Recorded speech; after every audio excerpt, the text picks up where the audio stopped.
जिल्हा परिषदेवर भाजपचा डंका 12 पैकी 8 झेडपीमध्ये भाजपचं वर्चस्व। शिंदेंची शिवसेना 3, राष्ट्रवादी 1, तर काँग्रेस, पवारांची राष्ट्रवादी आणि ठाकरेंच्या शिवसेनेला खातही उघडता आलं नाही। पंचायत समितीवरही भाजपचा झेंडा। 125 पैकी 45 पंचायत समितीवर भाजपचा विजय, तर शिंदेंची शिवसेना 24, राष्ट्रवादी 20, पवारांची राष्ट्रवादी 8, काँग्रेस 8, तर ठाकरेंच्या शिवसेनेला सर्वाधिक कमी 5 जागा।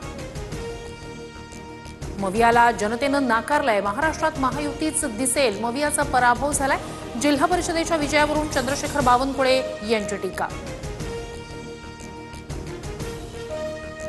महाराष्ट्रात भाजप हाच मोठा पक्ष पुन्हा एकदा सिद्ध झालं। पंतप्रधान मोदी आणि फडणवीसांच्या नेतृत्वात जिल्हा परिषदेत भाजपला मोठं यश। मंत्री मुरलीधर मोहोळ यांचं वक्तव्य। महाडमधून भरत गोगावलेंचा मुलगा विकास गोगावले विजयी, तर जनतेचा विजय। हवेत चालणाऱ्या लोकांना परत एकदा घरी बसवलं। जनतेनं सर्व डाव ओळखून योग्य निर्णय घेतला। भरत गोगावलेंचा निशाणा। राज्यातील जनतेचा महायुतीवर विश्वास। ठाकरेंची शिवसेना आणि काँग्रेसची चांगलीच धुळधाण उडाली आहे। जिल्हा परिषदेच्या निकालावरून नवनाथ बन यांची टीका।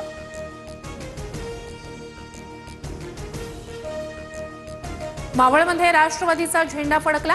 जिल्हा परिषदेच्या 5 आणि पंचायत समितीच्या 10 जागांवर राष्ट्रवादीचं वर्चस्व। कार्यकर्त्यांच्या जल्लोषात दिवंगत उपमुख्यमंत्री अजित पवार यांचे फोटो झळकले। एकनाथ शिंदेंच्या मायभूमीत शिवसेनेचा झेंडा। तळदेव आणि वाडा कुंभरोशी गटातून तिन्ही उमेदवारांचा दणदणीत विजय। तिन्ही ठिकाणाहून राष्ट्रवादीचे उमेदवार पराभूत।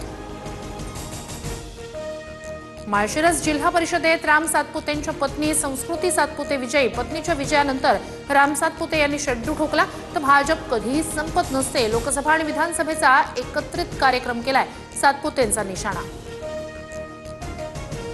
कोल्हापुरातल्या गांधीनगरमध्ये भाजप कार्यकर्त्यांचा जल्लोष। आता कसं वाटतंय, गारगार वाटतंय म्हणत भाजप कार्यकर्त्यांनी काँग्रेसला डिवचलं।